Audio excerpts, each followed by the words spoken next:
What's up, guys, and welcome to Week 3 Flex Friday. I'm here with my buddy Andy, still in Louisiana. Looks like. Andy, how are you, man? I'm good. We made it over here to Tennessee, and I've met the largest horse I've ever seen in my life. This guy was 20 hands tall, and I'm not a horse person, despite growing up in Montana. So I don't know if that's like record-breaking tall or what, but this was a giant horse. So I had no clue they measured them in hands, so that is news to me. Yeah, we got feet for our height, and they're like, fuck it, I guess they got hooves. We're going hands. I don't know. So well, I mean, I love that for the horse, and let's hope that we got some horses we can get behind on this show to lead your team to a little victory. Right, we're coming at you with Flex Friday again. We're each going to hit you with some names, a QB, a tight end, some guys that might be on the edge of your roster and you're deciding to play them or not. We're not going to come at you with guys that are automatic starts. We know those guys by now. We're getting into week 3. Your team's starting to set up. But, Andy, let's kick us off, man. Who's your first guy for Flex Friday today? Cool. Well, my first guy is a guy who actually had a pretty decent game against my Green Bay Packers, despite only getting one target in week 1, and that is Drake London. So last week he went 6 for 7, 67 yards and a touchdown, which is a super solid game. And this week they get to play the Detroit Lions, who have been allowing a lot of yards to wide receivers. It's a game where the Falcons are coming in as an underdog. And it seems like, the first week they were dominating Carolina, so they just ran the ball. And then last week, getting behind, they still wanted to run. That's still the identity, but they weren't afraid to go after and throw it. And Drake London, he's a great football player. It's a 46-point over-under, and the Lions are without CJ Gardner-Johnson, which, he was a stud last year for the Eagles at safety. He's the number 1 on this team. I love Kyle Pitts as an athlete, but for some reason, with the 4th overall pick, they still don't want to get him the ball. And, I think Drake London's a guy that you can really count on, especially in those games where the, Falcons are coming in as underdogs. They're going to have to pass the ball. I think he's going to get the volume and he's going to get the opportunities, and he's a player who can really shine with them. Well, I think we saw last week that they will throw the ball a bit if they get down. You would assume that, but last week it kind of happened, and that's where the London targets come from. Last week against the Lions, Metcalf and Lockett both had pretty solid games. Lockett had 2 touchdowns, so I think that's a good call. It's a high-scoring game. Detroit has shown to score, and those are the games you want to play your flex players from, right? Games where there's going to be points scored because you're either the team scoring the points or you're the team chasing. Yeah, exactly. So I love it, man. So my first guy I'm going to go with, I have 2 running backs and a wide receiver today. So I'm going to go with my wide receiver first. And that's going to be someone who didn't actually play last week. He got the concussion week 1, but that's going to be Jacoby Myers. Week 1 just came out hot, man. 10 targets, 9 catches, 2 touchdowns, 81 yards. It wasn't that long ago that we were waiting for Jacoby Myers to have his only touchdown in New England. I swear we waited, 3 years for him? It was some ridiculous amount of time. I don't even remember. Wild. But 2 touchdowns in the first game. I think we were a little worried him going to Vegas that Adams would just outshine him. And obviously I'm starting Adams over Myers everywhere. I have both of those guys. But I think it seemed pretty obvious that Jacoby's going to have at least a role on that team. So I'd be happy to throw him in my flex. I don't think that game's going to be a shootout or anything, but I do expect Pittsburgh to score some more points than they did the last couple of weeks. So I think Myers is a pretty solid guy to throw in your flex. He definitely could score, and he's just healthy again, right? I think people may have forgot about him because he didn't play last week. Yeah, he was such a monster week 1. And, it seems like Jimmy Garoppolo loves him. And the Steelers defense did look terrifying against the Browns. But, that's a divisional game. It's a night game. There's so much animosity between those teams that, I feel like they're pouring so much of their heart and soul into this. I like this pick for playing Jacoby Myers. Yeah, for sure. Cool. All right. Well, I'll take it up next with my next flex, and that's Isaiah Pacheco. And now he's kind of dealing with a hamstring, and if he doesn't play, I'm honestly pretty fine sliding CEH in there, as kind of gross as it is. But they're playing the Chicago Bears, and the Bears have allowed the second most points to running backs last year, and this year they are allowing just as many points to those running backs. I mean, it is a bad time to be a Chicago Bears fan. As a Packers fan, I am just reveling in it, but start your fantasy running backs against them. I mean, the Chiefs are a 12.5-point home favorite, which is even better for running backs. The Chiefs are projected to score a lot of points, even though the over-under is fairly low. The Chiefs' team total is still really high. So, I mean, if this game starts to get out of hand and they're just going to hand the ball off, I mean, Pacheco is getting the goal line opportunities. He's still getting some receiving work. So this could be a game where he just really, really feeds. Yeah, I mean, we haven't seen it yet, but we know there's a 40-point bomb from the Chiefs coming. It's coming soon. Like, it didn't happen last week. It didn't happen week 1. Patty's going for some 3-4 touchdown game. And just like you said, if this game gets out of control, expect Pacheco to run and maybe break one. Like you said, the Bears are trash. They are not a good defense, even though they spent a lot of money to try and fix that defense. I don't really know what they did, but it's not working. I like it. And like you said, that over-under is actually like sneaky high just because the Chiefs have so many implied points. It has nothing to do with the Bears. Yeah. The Chiefs team total is through the roof. I mean, and it's in Kansas City too, so. Yeah, I think that's a good call. I'm going to move on to one of my running backs. And when I was doing my research and picking this guy, the Austin Eckler being ruled out news hadn't happened yet, but I'm going to stick with it just because I think last week might have scared some people off, but I'm going to go Joshua Kelly. Last week, people were really excited to maybe play him with Eckler out. He had 39 rushing yards, but Tennessee's run defense is actually good, and their pass defense is so horrible that the game plan to beat them is through the air. So I think that's just going to correct a bit this week against Minnesota. Highest over-under of the week at 54, which is freaking huge. But week 1, Kelly, 5 yards per carry. No Austin Eckler. I think he's going to get in the end zone, and I think he's going to look real efficient. I bet he gets 15 touches, probably 80 yards and a touchdown. I would feel really good about throwing him in there. Yeah, I love that play, especially when you have such a dynamic offense. And you have their RB starter where with Eckler out, he's going to be the guy. So, yeah, I love that play. I love any play against the Vikings too.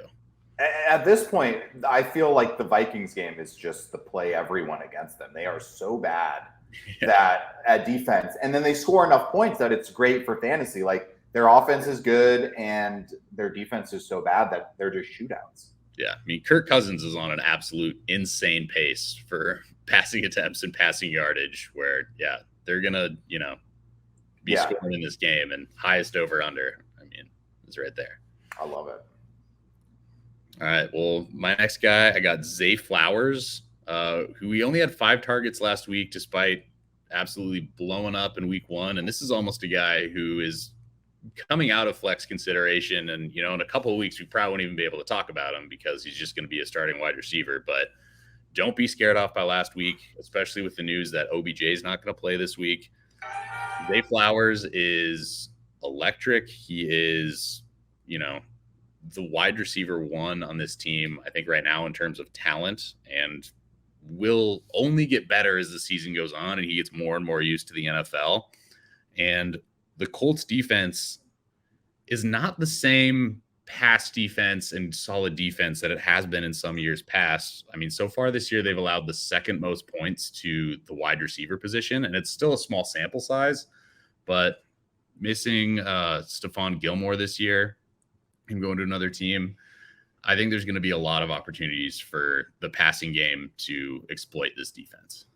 Yeah, I mean, going back, just like you were talking about actually at the Indy defense, looking back at the first 2 weeks of the season, tons of wide receivers went over 50 yards against them. Ridley had 100. Nico and Tank and Robert Woods all blew up last week. Zay Jones had over 50 week 1. So That's 5 guys in 2 weeks with over 50 receiving yards against the Colts. So it'd be tough to imagine that Baltimore's not going to throw. And the Colts' run defense is good enough that I think through the air is where the best way to attack them. So yeah. And Flowers has just looked good, man. I'm with you. I would say, like, yeah, if once he has 100 and a touchdown, we can't talk about him. That's going to be the rule. He's going to do it.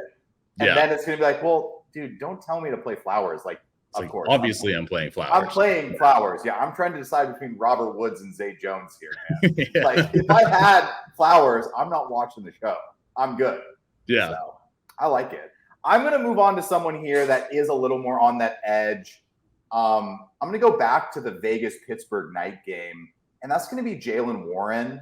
I think this is the game that I think Pittsburgh's offense may actually look a little better because they've had a couple tough matchups, and I just think their offense may score a couple more offensive touchdowns instead of defending on the defense like they did last week.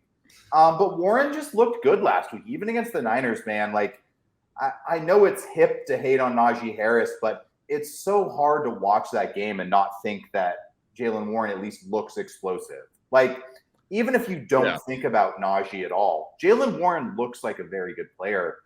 And through the ground, I think he's average, but he's had 6 targets in back-to-back games, and that is amazing. 12 PPR points last week without scoring. Like, that's a good outcome, man. And I just think this game could have a couple more points scored than people think. And let's hope it comes from Jaylen Warren. Pittsburgh, without Deontay Johnson, I think their targets are going to be a little more Pickens, Warren, Najee, Freiermuth. I don't think they're going to share the ball around too much. So, yeah, I mean, I think that's a roster that's not necessarily super deep as far as the offensive playmaking positions. And Jaylen Warren has just looked good. I mean, he's earned his way onto the field with how he's been playing. And, he and Najee's splits are only going in a positive direction for Jaylen Warren. I mean, they want to get him touches. Yeah, I love it. So at this portion, we're going to move on to our QB and tight end. We're each going to give you guys one to play this week. These are more of streams or maybe late roster guys, right? But Andy, why don't you kick us off? So tight end is always, for the last few years, has been such a brutal landscape unless you have a Travis Kelce, a Mark Andrews. So here's a guy you can probably pick up off of waivers. He's only owned in like 17% of sleeper leagues, and that is Taysom Hill. And the biggest reason I'm going with this is they're playing the Packers, and he got 9 carries last week. And, the Saints are going to have Kendre Miller making his rookie debut, but a rookie who's been injured all preseason, even though he's a 3rd-round pick and I like his future, we've yet to see how much he's going to be involved. So I'm still a little hesitant to start him there. And if they're going to give carries to somebody that they can trust, Taysom Hill is the epitome of trust, I feel, for that team, where he's playing quarterback on snaps, he's playing tight end, he's playing on special teams, and they're giving him rushing opportunities. And man, it hurt watching Bijan tear up the Packers last week. And if he's getting carries and then also coming out as a tight end and getting passes, if you're coming to stream a tight end, there's a lot worse plays that you can do. Yeah, I mean, I think in general, if you saw 9 for 72 or whatever you said with Taysom, like from your tight end, you are ecstatic. I don't even care that that's rushing. Like it does not matter unless you have Kelce, Andrews, and Hawk, and that list gets pretty short pretty quick after that. Yeah. I mean, Kittle had a good game on Thursday, but like you said, I think he's going to have another good game. Still no Kamara, right? Jamal Williams is out. Yeah. I don't think they're going to lean on Kendre a ton. And Tony Jones is a player on their team. He's, he can fall into things, but, Taysom's going to make some plays, and I wouldn't be surprised to watch him have a similar game last week, and that was without a touchdown. He could easily just get that touchdown and have 16 points, which would outscore tight ends 8 through 15 combined. Yeah, I mean, I checked Bovada when I was looking into Taysom Hill a little bit more, and his odds to score a touchdown are plus 240, and Olave's are only plus 200. So I mean, they're thinking that he's one of the top guys on the Saints who's got an opportunity to score. So I'll take that from a tight end. Yeah, and I also just think playing Taysom is just like a middle finger to tight ends. Just like, I am just like, I don't really care, guys. I'm just going to play Taysom Hill. So yeah. I love it. I love rooting for Taysom Hill. I do not need to be convinced on that. I'm going to go with another old head here at tight end, and I'm going to go Zach Ertz versus Dallas. Ooh. It feels gross. I got to say, like, just talking about it, I don't think I'm targeting playing people against Dallas, but it's hard to ignore that Ertz has had 8 and 10 targets in his last 2 games and 6 catches in each game. Mm-hmm. I don't think this is a ceiling play.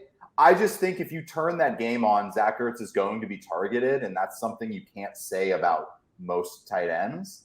So I think you could do a lot worse than Zach Ertz. You know, if you drafted a guy, maybe a Chigo Okonkwo, or you're sick of playing Tyler Higbee and you're looking for someone who's just catching more passes, I think Zach Ertz is a good guy to plug in. And, that Dallas's defense is amazing, but they could also just get ahead and Zach Ertz could get a couple easy catches. So I'd be willing to roll the dice if I don't have, anyone.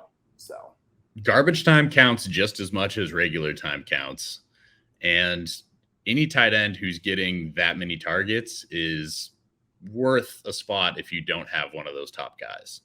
And as gross as it sounds, I think Zach Ertz is a good play this week.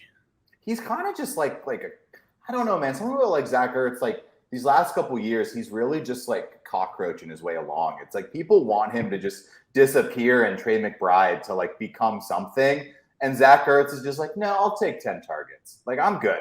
Yeah, I'll take 10 targets. I'm only going to get 30 yards this week, but 10 targets, 6 catches.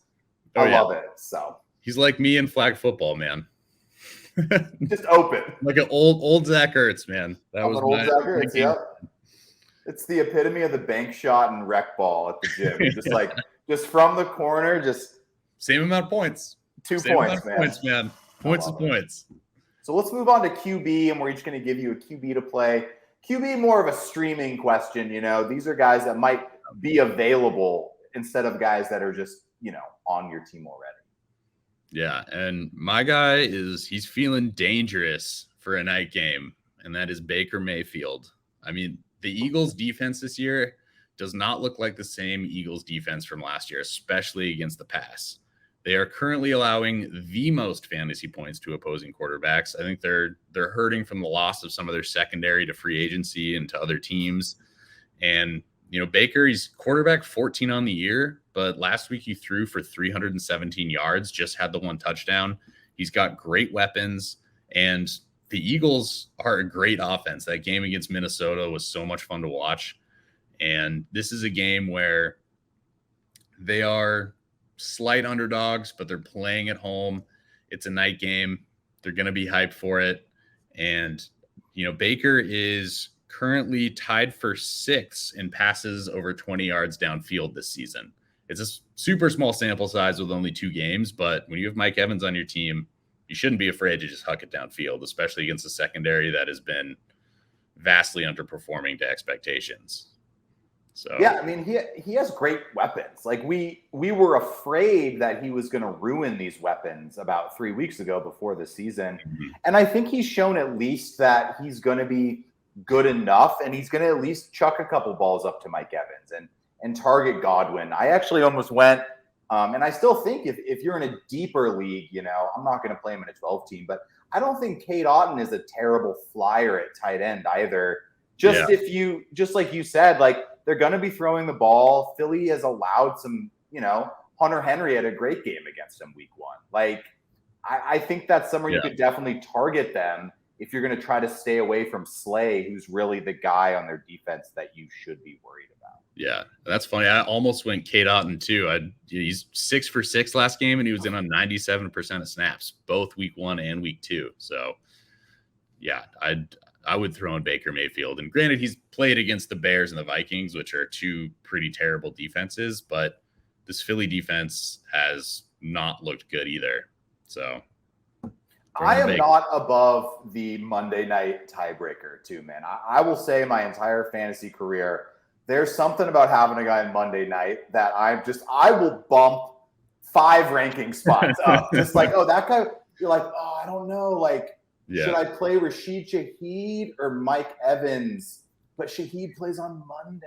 If you're like, like, what if I'm losing? Because we've all won a game on Monday and it feels better than any other feeling in the world. It's so much sweeter to go into a game and be losing and then have to root for that one guy. And you just feel so much more invested, when it's that guy. And that's not necessarily the reason why I picked him, but that adds to the fun.